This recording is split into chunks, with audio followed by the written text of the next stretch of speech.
since you have something prepared, normally what I would do is I would just, for these guys, I would have a conversation. Yeah. And you could just look at me instead of the camera. Okay. And at some point, I'll sneakily hit the record button. Okay.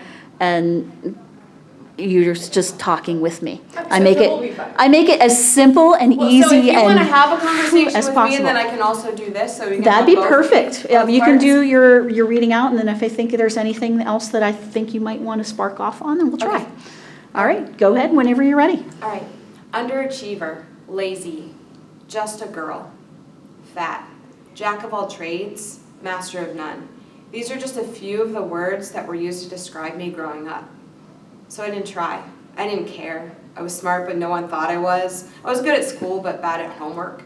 Flash forward to adulthood when I didn't think I was good enough and had resigned myself to being just a mom, just a para. But people saw in me something I didn't see in myself. I was asked to apply for a year-long predictable term sub position during COVID. Then through some miracle, I was able to stay in that position. I felt like an imposter. I didn't think I could do it, but people believed I could. People kept saying that I could. There it is. So I kept faking it until somewhere in there I began to believe I could make a difference. Then I was nominated to come here. And not knowing what I was in for, I was willing to let it happen to me, and I'm so glad I did. And now I'm forever changed and ready to make change and equip myself for what's coming next. Very nice. So obviously you've put a lot of thought into what you had to say. And it's something valuable enough for you to do homework on it and voluntary homework. So I'm curious, because we kind of, as people, just in general people, the closer we get to a decision like to come, we kind of hesitate and we kind of like dig our heels into a point where you kind of like start making excuses to back out and to take the easy path. So what would you say to somebody who is kind of in that space? Who would you say, what would you say to an introvert or even an extrovert who's kind of like, it's a week in the middle of the summer, I'm volunteering my time. Why would I travel, in my case, 5 hours to volunteer my time at a professional development? What did you find here that you found of worth? One thing I would say is trust the process. From the moment we stepped on campus to the first dinner, they put you right where where you're supposed to be. So be nervous, and that's okay. Nervous isn't always bad. Mm-hmm. Nervous is our body's like response to that, like worry, like to change sometimes, and like that's okay. So if you're like if you're worried about coming, if someone's worried about coming, it's okay.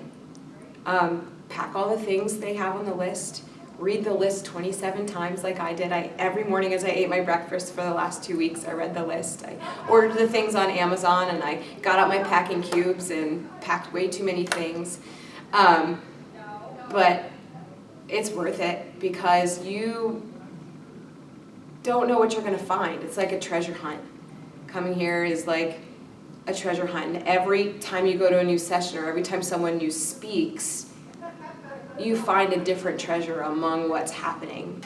And then you pack it in your bag, or for me, I bookmarked 40,000 things, and now I need to go back through all of my bookmarks and label them like real things.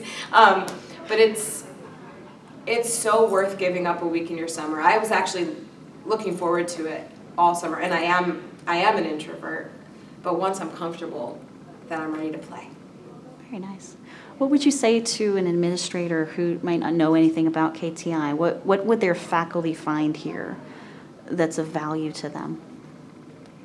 I think that the biggest thing is the whole conference really focuses on educators and how we make a difference for students. This conference will make a difference for if you apply the principles that you've learned here, the things that you've learned, you will be forever changed, which will mean your students will be forever changed. I'm looking at possibly switching jobs at the end of this coming year. but my students still deserve 100% of me this year. And what I've learned this year, I'm going to put as much as I can into my classroom, knowing that I may never use it again. And that's new for me, like to be that excited about implementing something new. Fantastic.